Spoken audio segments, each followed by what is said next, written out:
egameni likaThixo uyise unyana nomoya oyingcwele. Amen. Inkosi mayibe nani. Ndibulisile ke ngokwenjenjalo bazalwane bam. UThixo ke uyasithelela inkonzo yakhe. Sithe phaa xa sithandaza sathi sirhalela uba ke sibe nenkonzo ezolileyo. Seba laa nkonzo izolileyo. So uThixo wavela wayizulisa ngokwakhe ke into. Asinalo kwakubumo sinamhlanje niyasiva.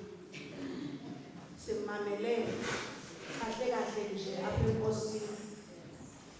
Ngoba yonke into inexesha layo. Amen.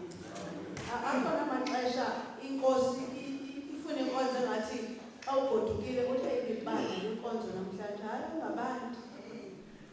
Tonayo ikhona le nto uba warhalela sithini siyifunde. Silapha ke bazalwane bam kule 21st Sunday of the year. So uphelile 14 unyaka sebo. Sisekule nyanga ye-compassion. Theological Sunday. Ngoku ke zakudala i-Theological Sunday ayibethelwa umnikelo ndithi oza kuyedayosisini. Ngoku ayisabethelwa umnikelo ivele iphume phaa ecaweni. Amen. So ndizama ukuthi ke ezinye zezinto esizilahlayo azikho rongo siyavana bazalwane bam. Sizinto ekufanele basiqhuba ngazo ngoba yona idayosisi imile noba xa siphuma apha namhlanje sasizawungena ileta ethi sicela umnikelo we-theological ntontoni Sunday. Iyavakala. Sikwadibanisa le nyanga nenyanga yokufundisa. Kule veki iphelileyo bemi apho umntwana kaThixo esithi your attitude determines your altitude. Amen. I-attitude yakho ezintweni yiyo ebonakalisayo ukuba endayicinga le nto iveki yokuba tyhini i-attitude nje enondibangela uba ndingaprogress. At the same time, i-attitude yam can cause me to progress. So kahle kahle igqwirha lobomi bam ngubani?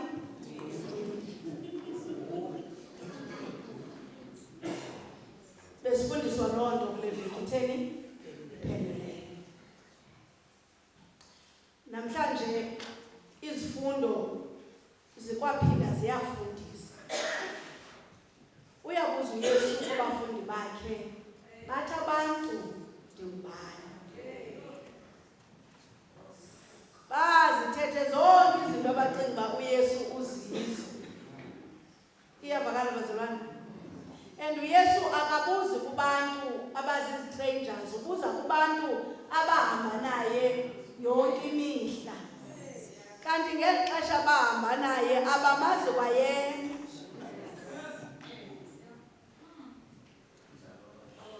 Uyabuya aguquke athi ke ngoku enina nithi ndingubani. Amen. Hayi ke nabo batsho kodwa uPetros ayibhaqa le nto eyityhilelwa nguMoya Oyingcwele ukuba hey nguKristu lo. Luqobelo olu lukanyana kaThixo. Amen. Ithi ke iBhayibhile mos uPetros ungugqadambekweni andithi zonke izinto yena ufuna ukuzazi.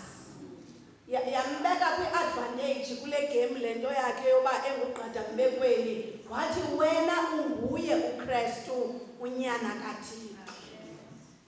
Kanti ngala mpendulo yakhe kukho i-benefits. Wathi uYesu wena liyatshintshwa ngoku igama lakho emveni koba litshintshiwe phezu kwakho ibandla lam awulakhela phezu kwakho. So apha kule vangeli uYesu uyabona uba aba bantu ahamba nabo abamazi. Aqonde into yoba makabatheste ngoba bamqondi kwayena nje kuyahanjwa. Amen. Kodwa le uhambo ehanjwa nje abantu bengafundi into because abamazi amandla lomuntu bahamba naye. Bade bathi abanye ungumprofeti obuyele ebomini itsho kwenye indawo. Athi ke omnye umbhali le ngcingane babe nayo abafundi bakaYesu babeyithathe kuDeuteronomy chapter 18 verse 18 apho uThixo athi uyakuvusa umprofeti phakathi kwabantu bakhe. So babe confident ukuba uYesu intoni ungulo mprofeti uvusiweyo ukuba athini abe khona apha phakathi kwabantu bakaThixo. Abantu bakamasi. So ithi lento kuyakwaze kuhambeke ibanga elide kanti asizazi basihamba nabantu. Amen. Kuyakwaze kuhamba ibanga elide sisize enkonzweni kanti asiqondi kwale nkonzo sikoli. Naxa umuntu enobuza uba isekezelwe phi le nkonzo ukhonza kuyo. Uxakane nento because utheni you do not know. Mhlawumbe ukhululwe into ethi ndiyazi kwayona mna ndasiwa ngabazali. Otherwise ithi lento uba bekusiya ngawe ngokungekho kwalapha ngoba awuyiqondi lento. Uyabona ke into xa ungayiqondi kulula ubuyishiye. Into xa ungayiqondi kulula uba uyithuke. Into xa ungayiqondi kulula uba uyenyelise. Kodwa when you know into kuyo bathi beyenyelisa abantu uthi ningayenyelisa nje kodwa mina ndiyayazi ingcambu zayo. Siyafundisa ngosinamhlanje Shumayeli. So uPetros uthi yena Yesu unguye uKristu unyana kaThixo ophilileyo. Namhlanje ke lo mbuzo ubuzwa kum nawe ukuba njengoba singabafundi bakaYesu siquqela nje kuye sithi ungubani. Okanye mangathi sithi andithi uthi wena isiqu sakho nami uyandibuza nombuzo uba ndithi ungubani. Ngoba ngenye ixesha iplural inengxaki yokuba omnye asithele ngomnye. Kanti lento ifuna uba ube nguzimele geqe uzikhangele wena uba kahle kahle uYesu ungubani uthi ungubani. Ningathi kanti hayi uThixo wabazali lo mazi wamna. uYesu ke kuthiwa kwenye indawo ulilithe lantoni lembongo elacetyiswayo ngabakhi.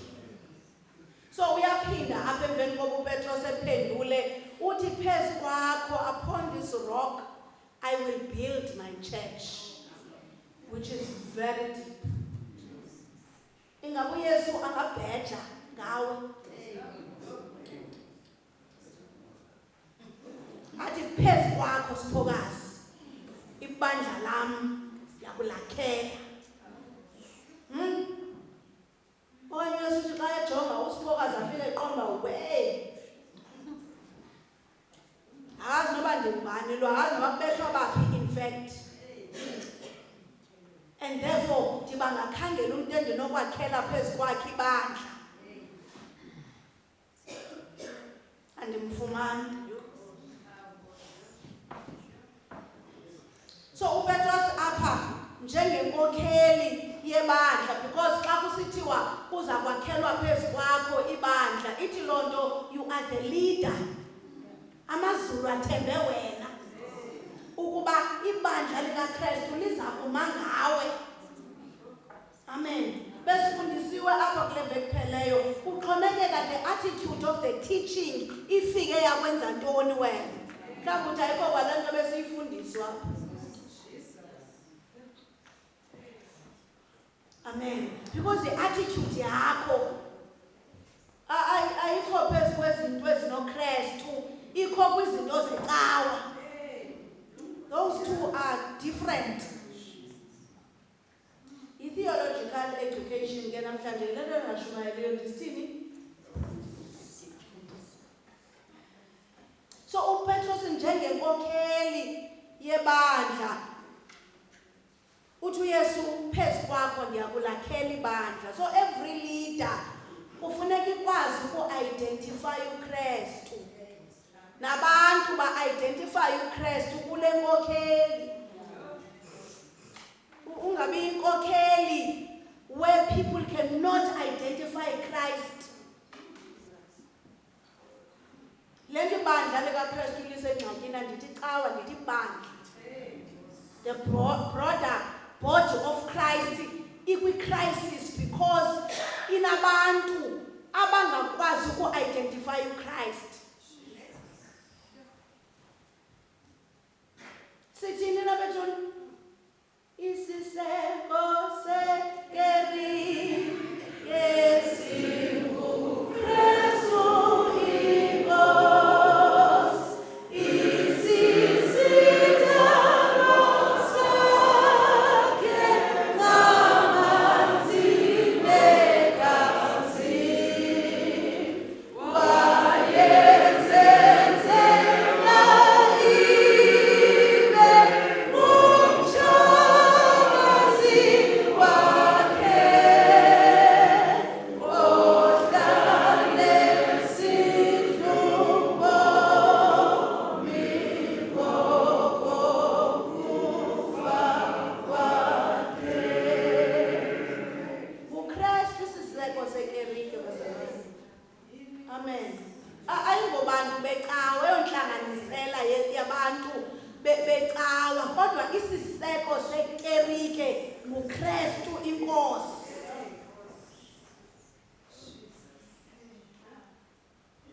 Xa siyiqondi thina le nto ukuba sisekelezelwe phi. So uPetros uyasikhumbuza ke ngoku apha ukuba eli bandla lakhelwe phezu kwesisekelo esinguYesu. Idithi kwenye indawo iyakhiwe phezu kwesisekelo sabapostile uYesu eyi-cornerstone.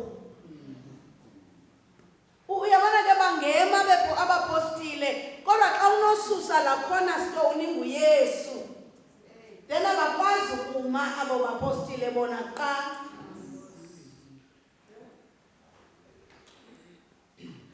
Ifuna kukhawuleza uyiqonde le nto ngoba ndiyadlula khawulezela ndimanga ndaweni. So singamaKristu bazalwane bam, we are joined kweli bandla ngokholo kuYesu njengomsindisi nenkosi yobomi bethu as our cornerstone. Uyabona ke when you are joined with Christ awukhathali noba kungenzeka ntoni ebomini bakho. Uyayazi uba likhona ilitye lembombe lingubani? Uthi xa edlula apha kule vangeli athi ndiya kukunika izitsixo zobukumkani. Siyivile laa nto itshoyo. Uthi ndiya kunika izitsixo zobukumkani bamazulu kuthi ke othe wakubopha emhlabeni kubopheke emazulwini. Siyayiva bazalwane le nto ithi wena ubopha apha emhlabeni kungabopheki emhlabeni kodwa kuyobopheka phi?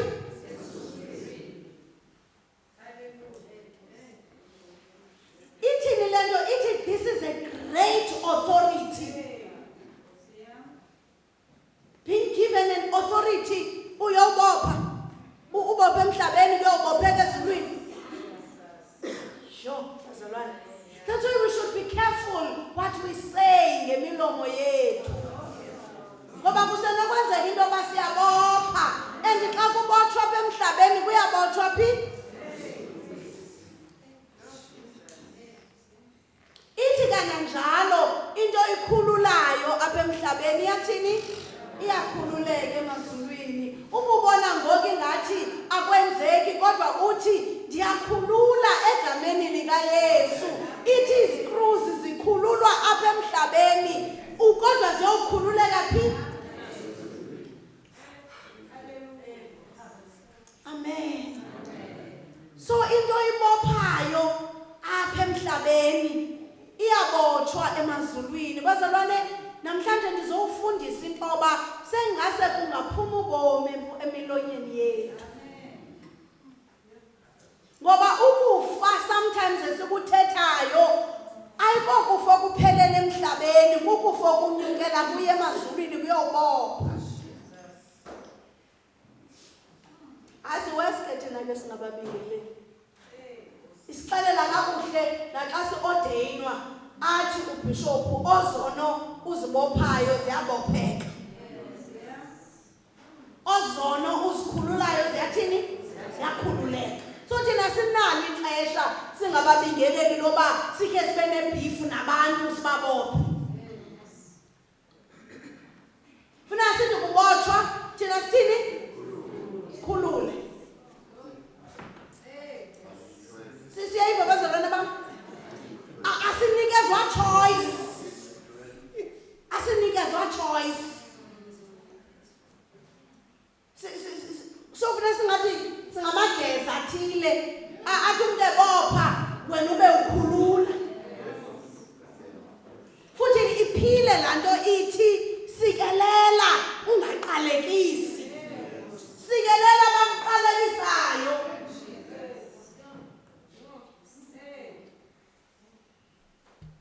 Othe wakukhulula emhlabeni kuyakhululeka phi emazulwini. So ezi zitixo athetha ngazo apha umbhali zine weight futhi zine authority. Oh yes. Yabona authority. Zine authority yokuba into endiyenzayo inayo imphefumlelo kaThixo. Zine authority yokubamba idiscipline zebandla. Amen. Kaloku zonke sisecaweni apha in the Anglican Church. And the Anglican Church inezinto zayo. Ekufuneka sisitheni i-discipline, kuthiwa disciplines. I-disciplines zazo kufuneka sisitheni sizibambile.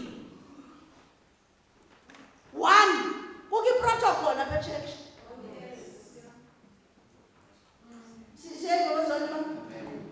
Uqalela ku-Archbishop. Uye. That's why sinayo nantoni? Electionary. Mhlawumbe kuba ngabangenayo unyaka sowuphela ngoku. Into enjena kulo nyaka electionary. Siyayibona? Izawutshintsha ikhala next year. Ikusekelezela kwi-scriptures zosuku azininzi yema. Yabona namhlanje 1 2 3 4 5 6 7 8 9 10 11 12 12. So akukho mina onowuthi uyazi mama ufunde phi. Ngoba lento ukholelwa kuyo isekelezelwe into enini? Kwi-scripture.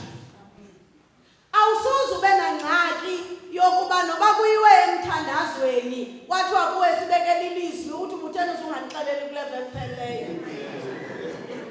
Ngumthetho onjani? Uyandiva ndithi ungumKrestu onjani? Ndithi ungumtshetshi onjani? Lo uzawukhanqangisa into yoba ubutheni uzungandiniki a week before ke bhetere. Hayi ndizipreparishe kanti endlini wenzani?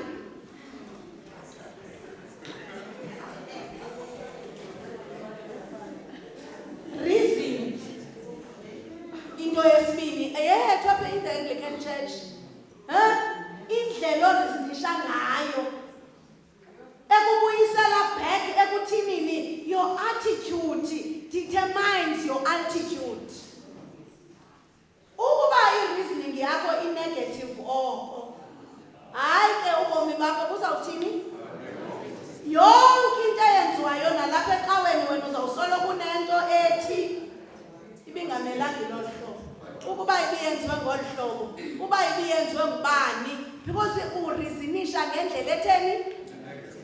Kanti xa urizinisha ngendlela epositive uthi sowubona uba likhona iphutha phaa uthi uThixo ebefuna senze ngolu hlobo. Because kuya kubikho zimpazamo.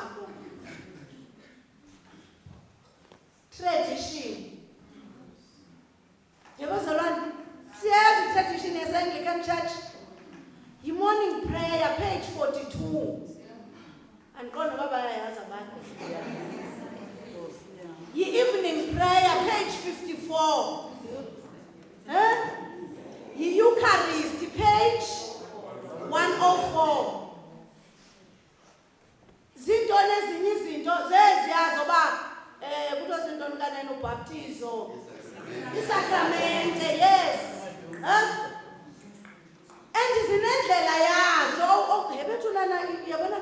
Anglican Church awukwazi uvela uthi ndizawubhaptiza ngendlela ethile. Because ine-tradition yayo iyavakala bazalwana bam. Awukwazi ngexesha le-Eucharist uthi asavela sithi gqi apha noba singenanga nga-procession. Procession is part of our tradition. Bazalwana kukho abantu abangaphili kuba kushunyayelwa bephila kungena kwe-procession. So wena mntu ongena kwi-procession qiniseka uba le nto uyenzayo kule procession inobuthixo phakathi.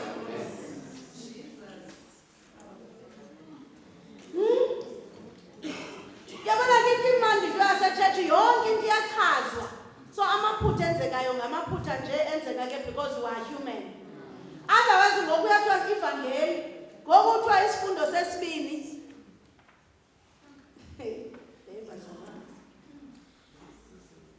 Experience. Sithe scripture, reason, tradition and experience. Amen. Balulekile ke i-experience yakho in the Anglican Church because uthi sele efikile umuntu apha niqonda yo lo umfundisi akanguye kwamtshetshi. Kanti akanguye kwamtshetshi izinto zasetshetshi because ke lokhu usukaphi xa sowulapha kufuneka ubambe ntoni?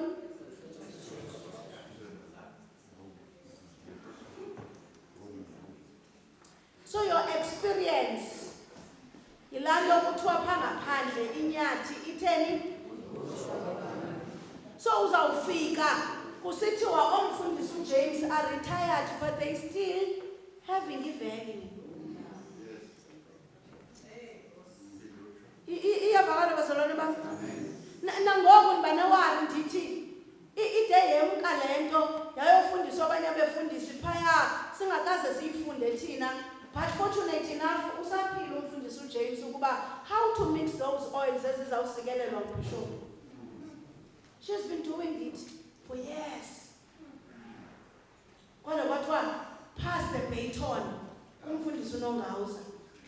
Nomfundisi uNongawuza kuzawuthiwa pass the baton kumfundisi ubani. Siyabona bazalwana ubu-rich bezinto esinazo. Asi Westgate na St. John and St. Church. Even if I have to brag now.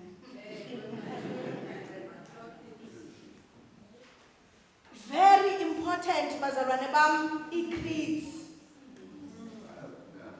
Very important i-creeds. Baptismal creed. Nicene creed. Kukho abantu abagoduka bengayivanga kakuhle inkonzo if i-Nicene creed ayenziwanga.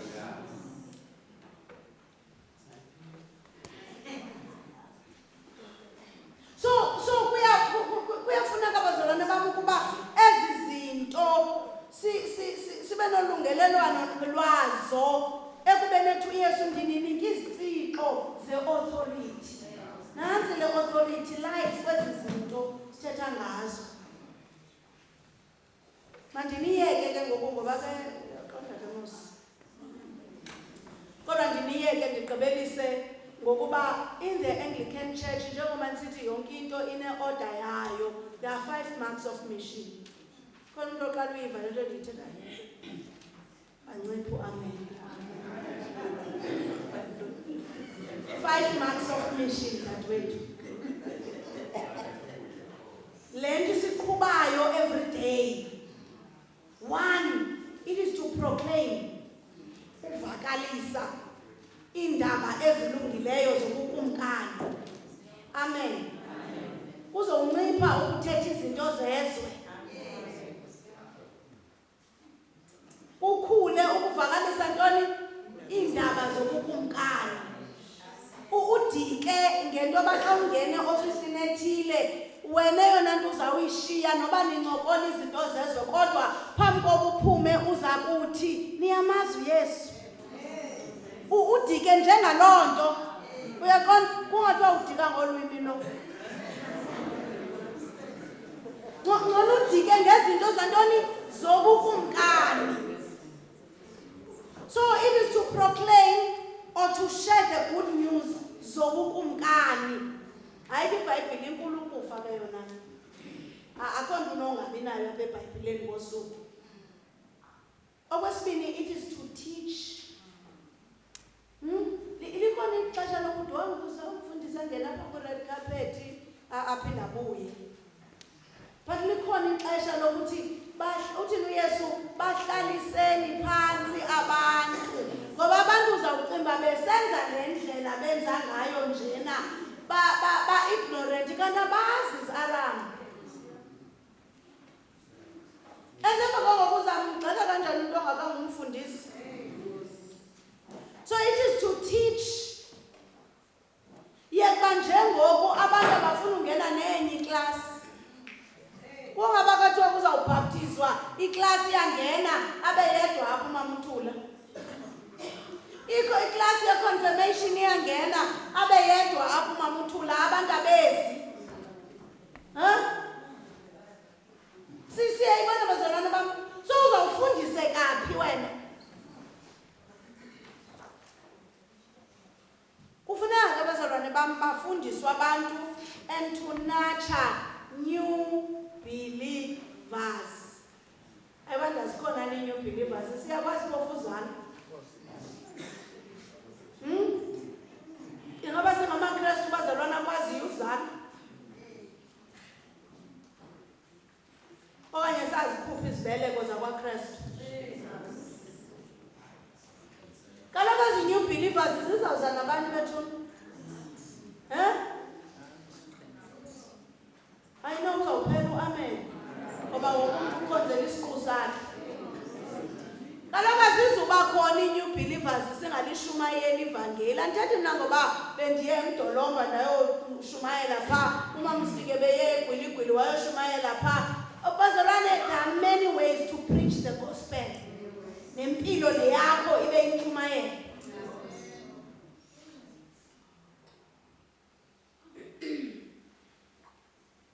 Esithathu, it is to respond. Kufuneka ke ngoku bazalwane siresponde kwi-human needs. Mhlawumbi ke sixakwa kwalapha singeke sithethe ke ngongaphandle. Siyayibona musi. Sithi sawuphumela ngaphandle ngoba ithi kanti sixakwa ukuthi meet human needs apha phakathi kwethu inside. Iyavakala bazalwane bam. When last did we check up on each other?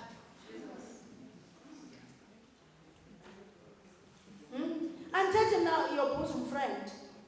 Andithethi lo mntu solo uthetha naye every day. But when last randomly have you picked up someone uthi noba uthi bani khandiphapha mani inamba kabani? Ayenzeki because wonke umuntu une-clicks zakhe apha ecaweni. Le nto ibangela into yoba ukuba kuxabene uNonfefe neskim samaphemva iskim kamama uNzembu ngapha nesikaNonfefe kuzawuba iwar ecaweni. Because yona nto ihotspotwayo yintoni? War. Kanti khake si-hotspot abazalwane bam to pray for one another. Ke si-hotspot to check up on one another. Ndingaphakamisa ngoku abantu ababini ndibuze uyalazi igama lakhe.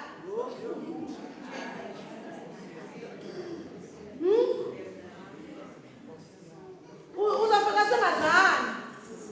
Abuze kumbhalo uba bayakwazi nabantu ababini uhamba bobabini bengavani. Yile nto kuzawuthi kubhujelwe bebabini uchoose to go uyowusapota nomaziyo.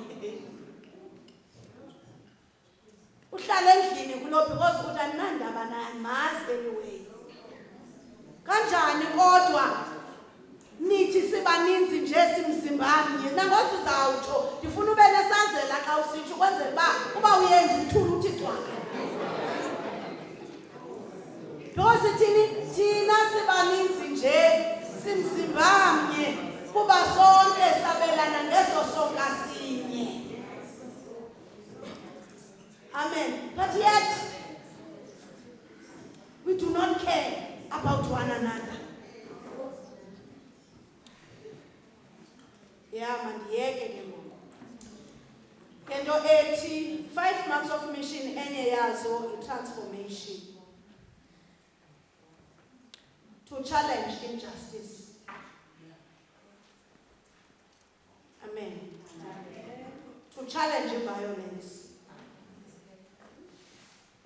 Okugqibela sithi pursue peace. Amen. Isociety yethu kama ndimosi thina singabantu abamnyama ndithi isociety yethu yakhiwe ekuthinini izinto ezithila zenziwe utata engekho.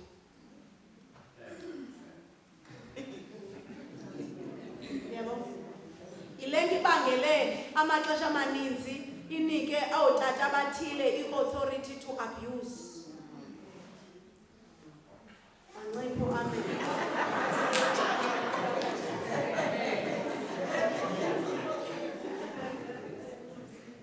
Andithi bazalwane bam let us be rebellious singa-respectana.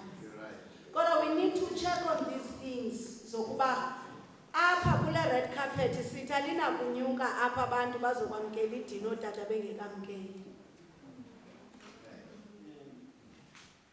It's a topic for another day. And yet we are saying thina sibaninzi nje. So ingaba le tradition yezi zinto inayo ni justice phakathi.